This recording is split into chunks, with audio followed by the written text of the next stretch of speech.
Good evening. Welcome to the Glens County Council meeting. It's Tuesday, May 23rd, 2023. Our regular session is doing tonight. We open with the Pledge of Allegiance, and I am not sure for my notes who. So Mary, are you up? So led by Councilwoman Glens. I pledge allegiance to the flag of the United States of America and to the republic for which it stands, one nation, under God, indivisible, with liberty and justice for all.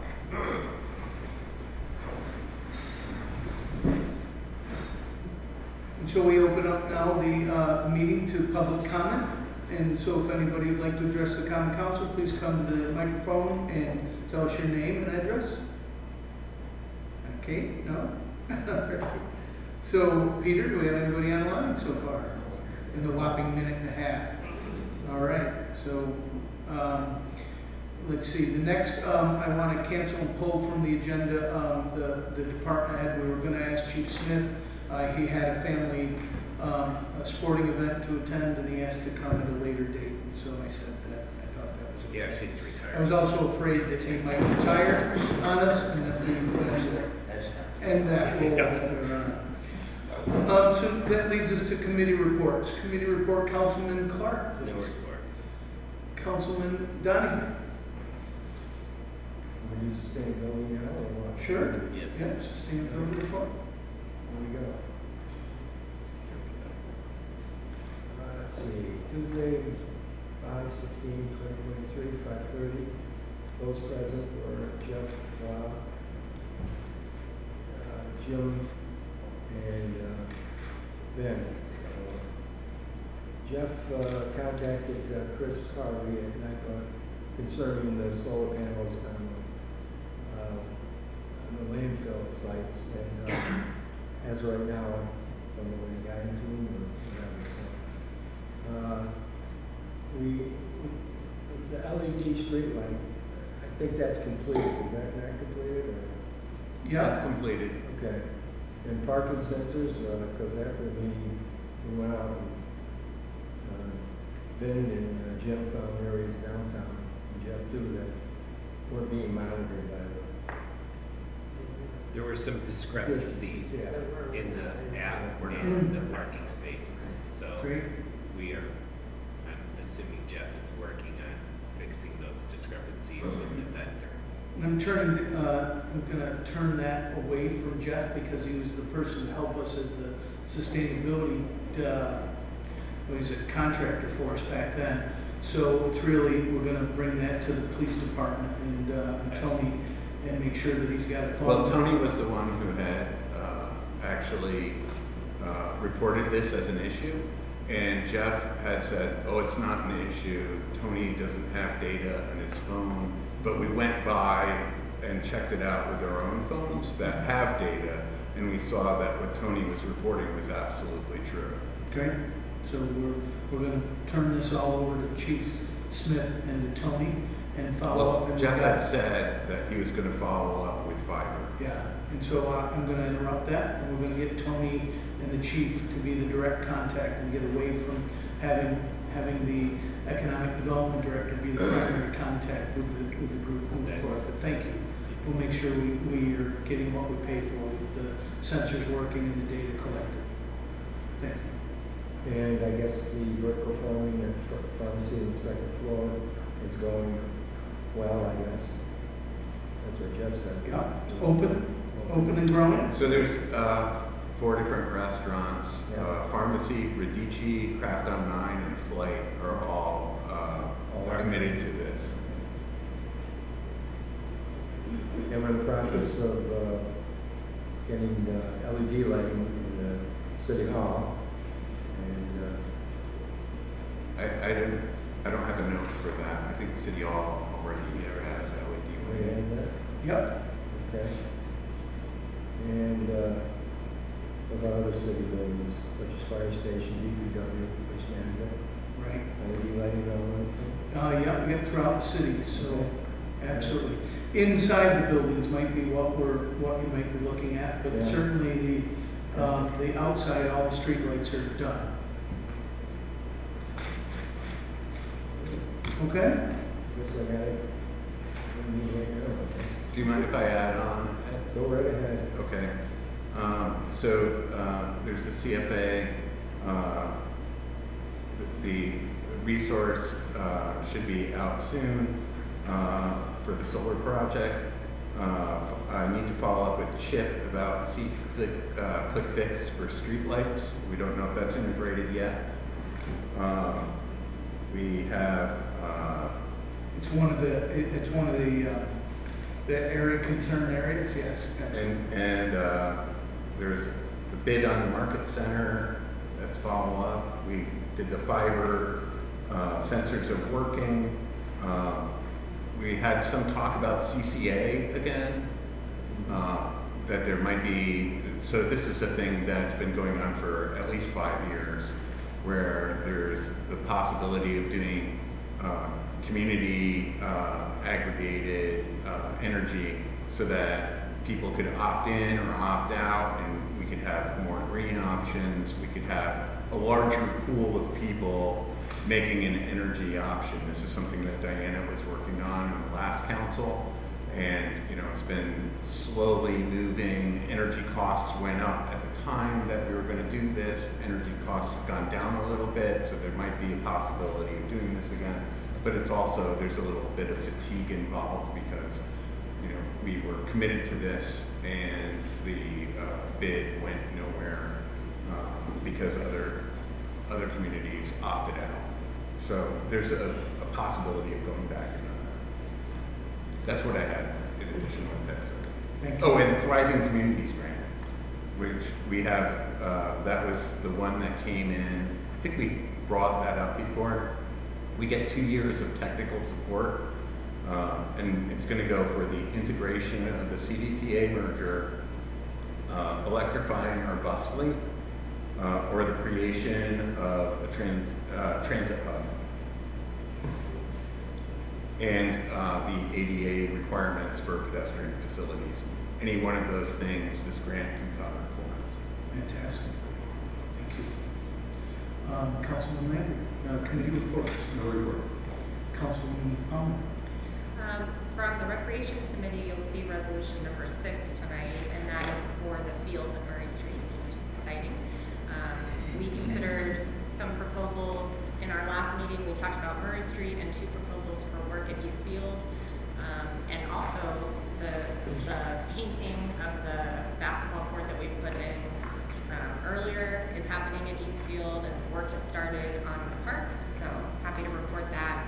This resolution will get the fields, it'll be a little bit of a process because of the growth cycles with reseeding, but it'll get the fields into very good condition so that we have another multi-sport outdoor complex in the city. That's it. Thank you. Councilman Lappin, committee report. Just to say that on Wednesday, the 7th of June, we'll have an 11 a.m. technology meeting and a 7 p.m. Climate Smart Communities meeting. Also, today we had one resolution that's going to be pulled for cameras because we think we have a better deal coming up. So, and part of that is to get cameras in the parks because we're investing, 1.2 million for the parks in the city, and we want to be able to watch them and care for them and be good stewards of our parks. Great. So that's just so you know, when we get to roll call, we'll pull number 5 until we're ready. Okay. And Councilwoman Good, committee reports. Special Projects Committee, we met on the 16th after we had come from the Board of Public Safety. And we did receive the, I think last time I was here, we was talking about the narrow street signs list. So we do have that now in the measurements and all the things that we were missing. We have that now. That's great. And the clerk's office furnished the committee with a proposed fee schedule. We're still in process.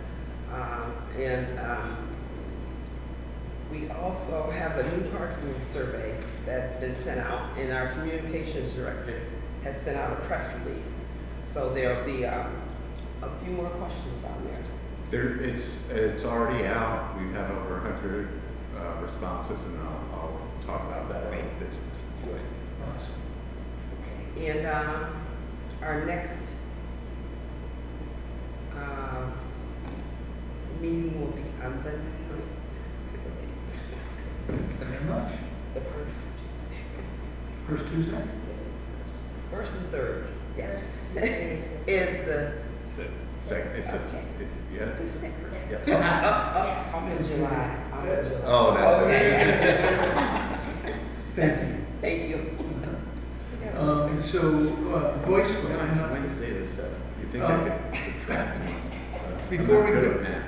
Before we go to voice vote, I wanted to give you an update. Councilman Lapham's asked a couple times about the DRI. So both the Market Center project and the Phase 1 and Phase 2 of the, I'll call it the Venatio portion of the project have passed the planning board. The Market Center project is, the design is complete, and I think this Thursday it will go out to bid. The bid is just being finalized by the architects, engineers, and with work with our Debbie and our purchasing agent. So that goes out. I think it'll be out to bid. I think it's 3 weeks or a month. That is the time where you give any contractors willing to bid on. And so then we'll come back and we'll be there. As far as the Phase 1 and Phase 2 of the Venatio project, Phase 1 is been approved. They look like they've got a preliminary financing agreement with a local bank, and they're in the middle of getting approval for historic tax credits. They've gotten approval for the state portion of the historic tax credits, but you have to get them both from the state and the federal. And they're in the middle of going back and forth. The state will say, well, you can get this historic tax credit if you add these kinds of things. And so it's a long back and forth. It is progressive. There's no,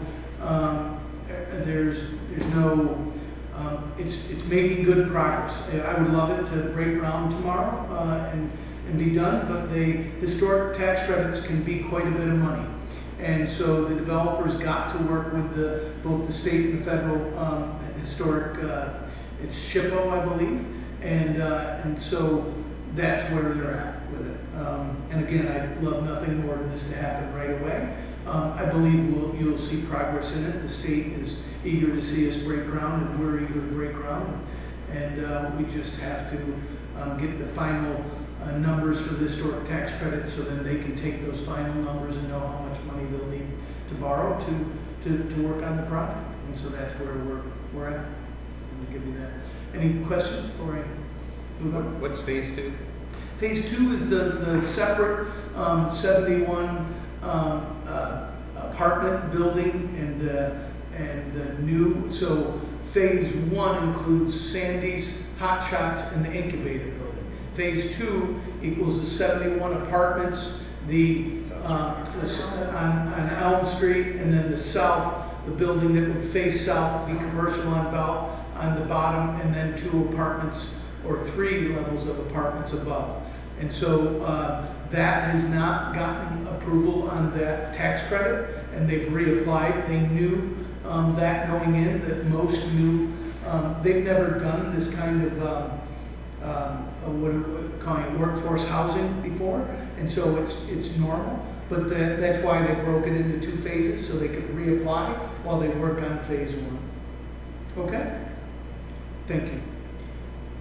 And so going to voice vote, number 1 is a resolution approving the minutes of the May 9th, 2023 meeting of the Glens Falls Common Council.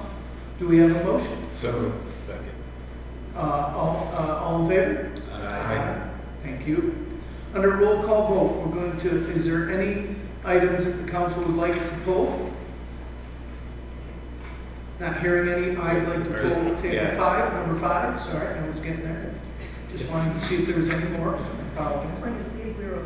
Yeah, that's right. Let's see. Under roll call vote then. Number 2 is a resolution to approve a contract with CT Mail Associates to provide a periodic review report for the Ridge Street parking lot located at 30 to 34 Ridge Street, Glens Falls, in the amount not to exceed $1,800. 3 is a resolution to approve a contract agreement with CT Mail Associates for a continued bid and construction administration phase services as it relates to the Eastfield Sports Complex bleacher rebuild project. 4 is a resolution to increase general fund expense account A67140-4359, recreation DPW non-motor vehicle repair parts by $2,000 and decrease the general fund expense account A45410-4365, cement services by $2,000, moving funds from one account to another to use in the purchase of mower parts.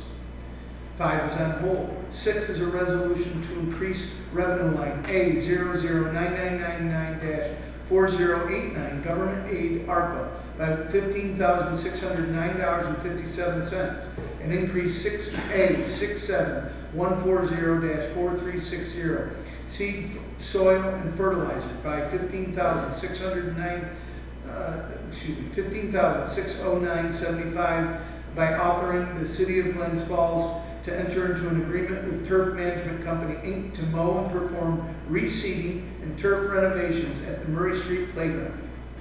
7 is a resolution to approve the City of Glens Falls Community Development annual payments in the amount of $10,747.79. 8 is a resolution with a favorable opinion from the Cemetery Commission to decrease TN 10990-9000 other funds cemetery perpetual care account by $4,205.93 and to increase A78810-2000 cemeteries equipment by $4,205.93 to purchase a new Toro landscaping lawnmower for the Bay Street Cemetery.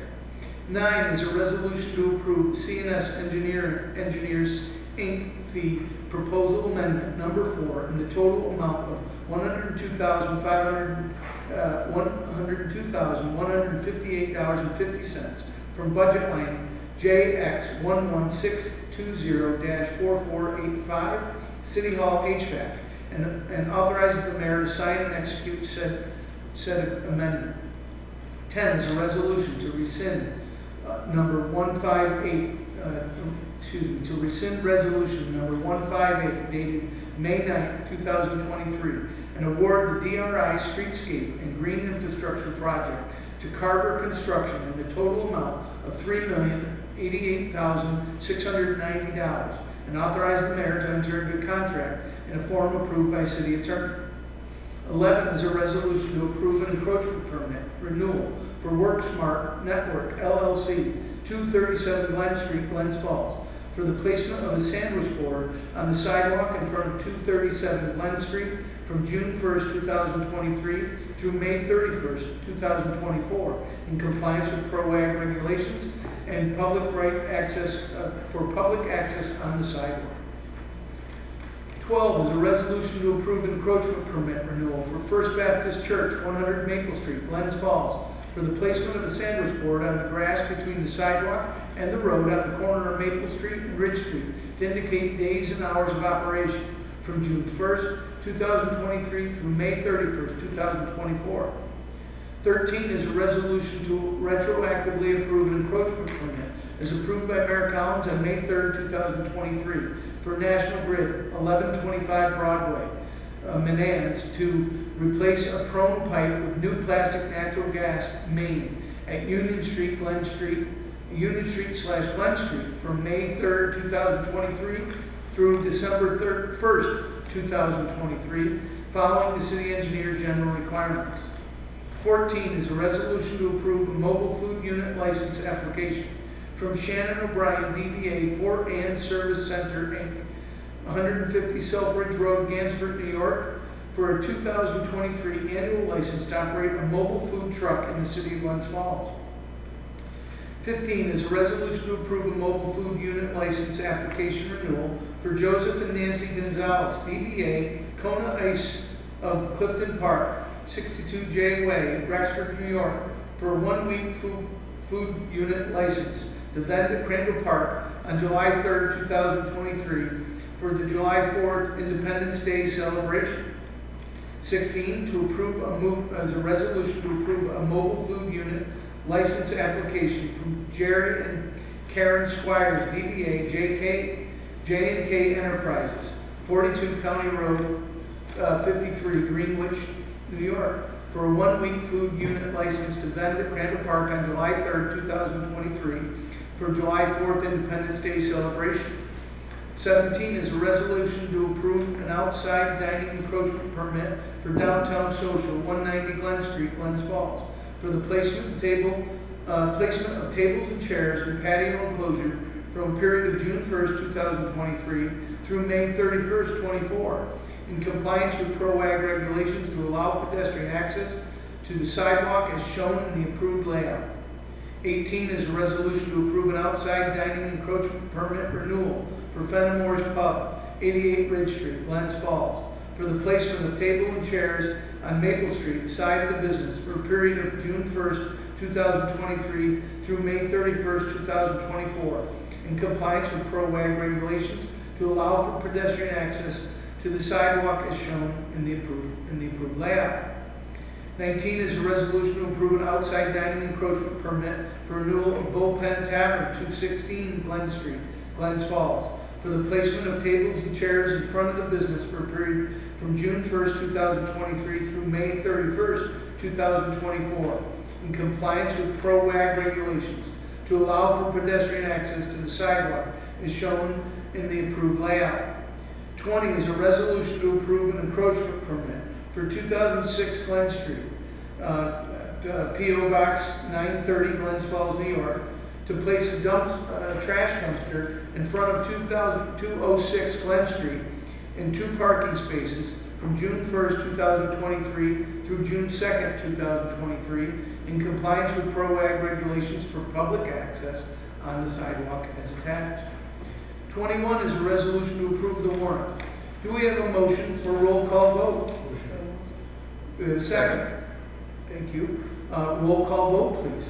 Councilman Larchpark? Yes. Councilman Downey? Yes. Councilman Landry? Yes. Councilman Moore? Yes. Councilman Marble? Aye. Councilman Yes. Thank you very much. Old business, Councilman Clark. I have none. Old business, Councilman Donahue. None at this time. Councilman Landry.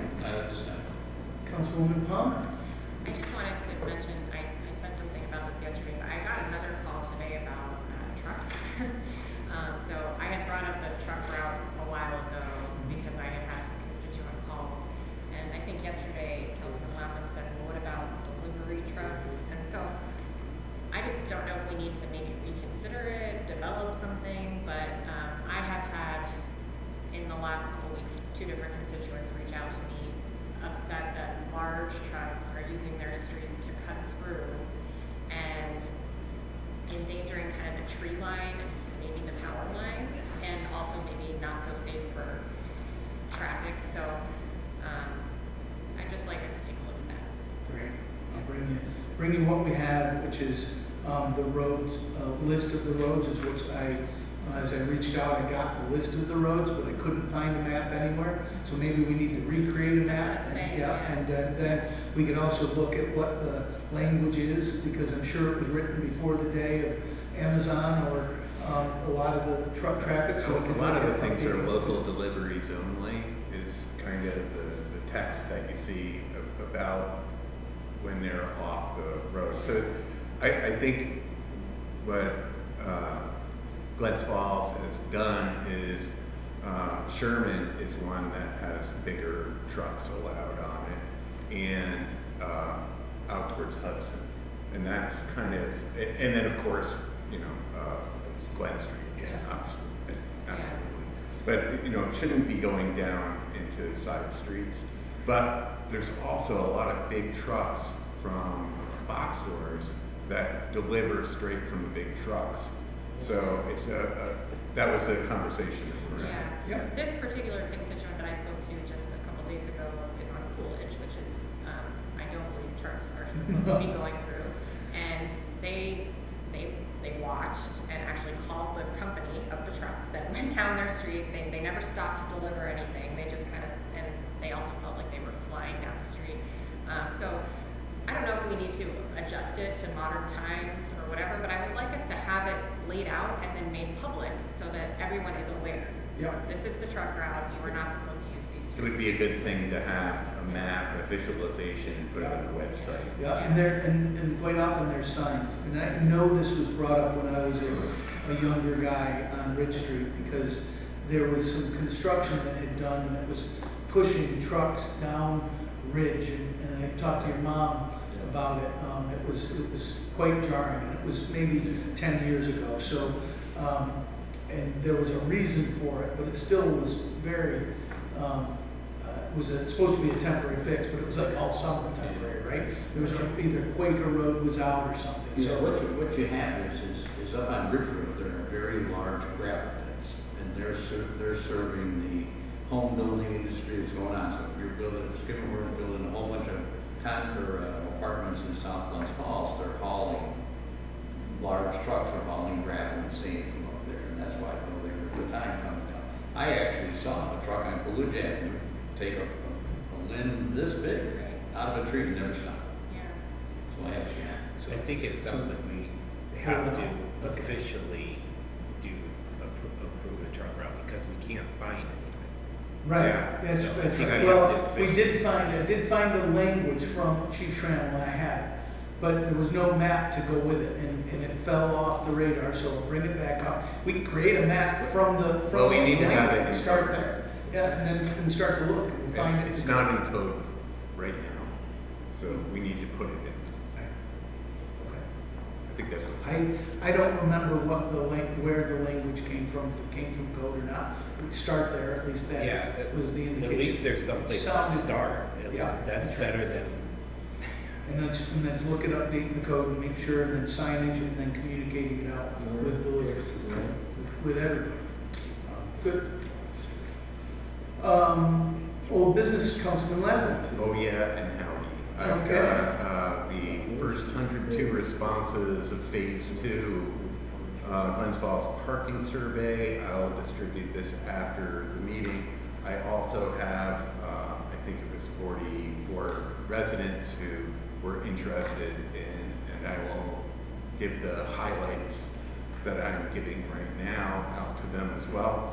The survey taker, 81% of them are residents of the city, 72% were single-family homeowners, 56 were in outlying neighborhoods, 29% were downtown residents. So that's just to give us the background of who's taking the survey. About the issues, 68% have sufficient off-street parking, which means 32 don't. So that's kind of more than what we were expecting. 59% do not support overnight parking ban from 2 a.m. to 6 a.m. And this seems to be enforced differently in different parts of the city. So there's a lot of people who were responding, if you don't change what we're doing now, I'm okay with it. 78% would not support increasing the banned parking time from 2 to 6 to midnight to 6, which is a pretty substantial number, you know, for moving 2 hours. 48% would disagree with the current maximum of 2 hours of on-street parking for most of the city. There's a couple of streets where the on-street parking has a different set of things. Like, for instance, Washington is one where you can park at different times. 78% support overnight on-street parking for roads that are wide enough. We were talking about doing a pilot program that would involve streets that are plenty wide enough that have parking on both sides of the street. So these would be the things that we were trying to do a test case with. 68%, so out of 78% support overnight parking, 68% are not interested in purchasing a permit. So that was interesting because that was kind of the case that we were going towards. 84% approve of longer-term parking for employees in areas outside of downtown core. This seems to me like a low-hanging fruit thing that we can find places that we can have longer-term parking for people during the daytime hours in neighborhoods. But, you know, we're still looking at the other questions in here too, because that's the thing. I think there is a lot of agreement that people who are working shift jobs should be able to work their shift and be able to park their car somewhere. Three most important identified issues. One, parking should not be a permit system. This was the number one out of people identifying as their most important issue. Number two, downtown determining where employees should park. Number three, downtown parking determining areas for new surface or parking structures. I feel that this is a very particularly expensive thing. That's something that we would have to bond for, and I don't think that we have the wealth to really consider this. But what I want to do is get together with the economic development czar and get numbers for what that costs per parking space versus what we already have available in our public right-of-way. So after that, for a trial program on sections of Broad Street, Hudson Ave, Washington Ave, and Pearl Street, where you could purchase a permit, 38% said yes, 25% said no, 23% said maybe. The maybe seems to be about the permit. I think if it was not a permit, it would be more tilted in that direction of yes. Should parking increase from $10? 69% said no, 24% said yes. I think this also is tied into people not feeling that other communities are paying more than $10, which they definitely are. And we need to get more of that out into what the rate. One person had said, what does Lake George pay for parking? And it's a good question. It's much more expensive in places down towards the lake, but it's free and, you know, up in the hills. So it's a mixture of the two. And maybe we can do something along those lines. The answer to the question is, I feel there should be places in the city where overnight on-street parking is not restricted. Strongly agree, 56%, agree, 22%, so that's 78% agree.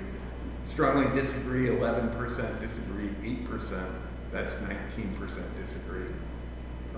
And then responses that we got, because we redid this so that people could give their responses on any particular question, was our businesses have street parking, but it is currently unpaid down Warren Street. This is a particular person has a business.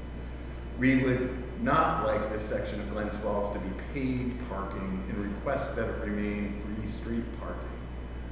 Residential neighborhoods should not have parking restrictions. Visitors have nowhere to park, and people who attend parties have to remove cars, sometimes in an intoxicated state.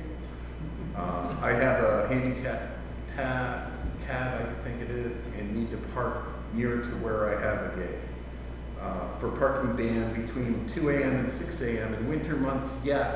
Other times, no. And it's time to do away with this stupid law unless it's a snow emergency. For increasing the ban from 2 a.m. to midnight, 2 a.m. to 6 a.m. to midnight to 6 a.m., we need to make sure in winter that cars are not obstructing plows, and I don't support a parking ban at all, and do away with it, it's just a money grab. For 2 a.m. parking max, 3 hours would be better, and it should be 2 hours max everywhere, with that not in place after 6 p.m. So 2 hours until 6 p.m. And allowed parking maximum should vary throughout the city. In areas downtown, it may be beneficial to promote a higher rate of turnover, that is, in areas adjacent to retail businesses, while in some other outlying areas with less demand for customer turnover, longer parking intervals could be allowed. Do you support long-term parking for employees such as wait staff in areas outside of the core business district? some of the responses long form. Business should have dedicated spaces paid for by the employer, and a separate response. What good would it to have longer term parking outside of downtown when the servers still need to be downtown, and employees should be able to park reasonably close to their workplaces, and yes, if it's regulated through permitting. And question, would you be interested in purchasing a permit so you could park nearer to your home so long as the street is wide enough? And answer is, I would like to be able to park my vehicle on the street like every other city in upstate New York. And we pay so much in taxes, asking us to purchase parking is absurd. Also, I've gotten cited for my relatives parking in my grass over Thanksgiving, ridiculous. And separate comment, I don't need it myself, but any other city or town allows parking, maybe even odd alternating days, paid permits, unless for a prime VIP area target the poorest, and also makes it unclear if you can have any overnight guests or work done in your driveway. And separate comment, street width should not be the only consideration. Areas where there is mixed commercial and residential use, such as Dix Ave, Sagamore Street, or Sanford, already have significantly more traffic congestion in street parking, albeit it's not overnight, but allowing overnight parking in these areas, like those would lessen the desirability of owning a home in these areas. Another comment, please work with qualified professionals to develop a parking management program. Adding more parking is expensive. Managing existing parking more efficiently will be better for the business community and taxpayers. Another comment, pilot programs should consider lower fees or simply require a participant to register for a revocable pass. Another comment, there's no place for comments, so I'm putting it there. Should be more bicycle parking. Many people live within a few miles, and especially for events and in good weather, would alleviate some parking concerns and make Glens Falls a cool, bikeable lifestyle. What are the fees in Lake George? No idea where $10 falls into relation with other cities. The amount should be sufficient to be a deterrent, but not punitive. And I'm going to be sharing these notes with the people who asked to follow up on the survey.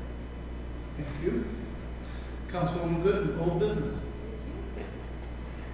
Just May 30th, the Fifth Ward will be having a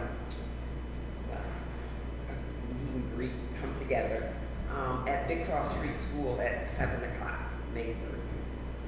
Thank you. Under old business, I just got that, I want to thank you all for your support. The CDTA Greater Glens Falls Transit merger was approved, passed a resolution by the Warren County Supervisors after much work on yours and ours behalf, and I just want to thank you all for your support throughout this whole thing. It was a new lesson for me. I had never had to approach, as the city mayor, the county supervisors and ask them for this consideration. We had several meetings amongst ourselves, but several meetings with both the Glens Falls supervisors representative. I also called and met with most of the Queensbury. I called all of them and I met with most of them. And after they heard, they all voted yes. I think there was one supervisor who was a definite no, and he didn't show the thing. So it was a unanimous decision, and I couldn't be more grateful. And we're now working with CDTA. They're currently providing us, plan on providing us five drivers for the trolley season. Right now, we would be closed down. Greater Glens Falls Transit would be closed down if it wasn't for mechanics that they're loaning us, or, you know, we're paying their salary, but they're bringing them down from theirs. Our mechanic, we've lost 2 mechanics recently, one to retirement, and the other was hired by another municipality just recently. I just want to let you all know that we're good. We now are working with CDTA for a transition plan that will go throughout the year. Scott Sopchick's last day is June 2nd or 3rd, and Mary Hastings is going to be our interim director to work with us as we move forward. Scott has been hired part-time contractually by CDTA to help with this transition, to make sure we don't drop any balls and that we have good continued service. And so it's great, and I wanted to let you all know that passed. It's a major victory for the city residents. There you go. That's my own business. New business. Councilman Clark. No new business. Councilman Dunning. No new business. Councilman Lander. 2 things. Over the weekend, I took my grandkids to go play with their food on the corner of Park and Glen Street. It's a nice addition to downtown Glens Falls. It's really kind of uniquely different. I took a 2-year-old, a 4-year-old, a 9-year-old, and an 11-year-old. The 2 and the 4-year-old did just what the sign says. They played with their food. But it's kind of a neat idea to be able to pick a board game out and sit there and have something to eat and drink. So I wish them a lot of success. Secondly, at the request of the mayor, I attended a meeting just recently that was held. Our ambassador, Kate Ross, was there in regards to migrant families potentially coming to the North Country. I think at this meeting was Mayor Kim of Saratoga. And his thoughts were that the likelihood of that happening to us this time of year is not great, because we have a hard enough time right now finding housing for J visa students who come to the area. There's long waiting lists with apartments to try to find apartments. There's long waiting lists to try to get on Section 8 programs. I think what the county did today was just to safeguard funding that may be needed if potentially this ever does come to fruition. I think that before it comes to that, at one point in time here in this community, and I mentioned it that night, we have a dormitory style, 720-bed, former minimum security prison on top of a little mountain, up at Mount McGregor. And I would hope that the state might look at putting some money into something like that, rather than trying to burden communities up north. I don't think we're going to see it right away. I think we may in time. But Kate, it was nice for you and Diane Collins. There was another gentleman that was with you as well from Glens Falls to be there. I think it made a good presence for the city, so thank you. Thank you. And thank you for attending that meeting on my behalf. I appreciate it so much. New business, Councilwoman Palmer, sorry. Wow, I'm Bill Collins. Go ahead, sorry. I don't have new business of my own, but I did want to just comment on the survey that you read. I appreciate that you found a solution that was free, that we already paid for to do these surveys. I know the survey that we had sent out before in building codes, I just used a subscription that I personally paid for to do that, but it's expensive to the city were to do it. So I think it was resourceful of you to do that, and I think going forward, it'll be helpful for all of us if we have to have more public input. Thank you. Thank you.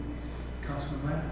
Just to dovetail with that, there was something else that I put together there's confusion that I'm sure everybody's heard about the redrawn maps of the wards. So I have something together for that, and I'll be putting that out in the next week or two. The mayor asked me to add something else into it, so that was a very good feedback. Just giving a little bit more information all in one place, and rather than have something that's going to keep changing and confusing people, I wanted to get that into that. So that's it. Thank you. I love how the link worked. It was great. It was pretty pretty clear, and we didn't get it last night, and struggle with links at times, if they change the link or it doesn't work anymore, but the county has a great program, so, thank you. And new business, Councilwoman, good? No? So public comment, we'll open back up the council to public comment. Not hearing anybody, do we have any Peter online? No. And so do we have a motion to adjourn? Second. All in favor? Aye. We stand adjourned, thank you very much. I'm sorry that everybody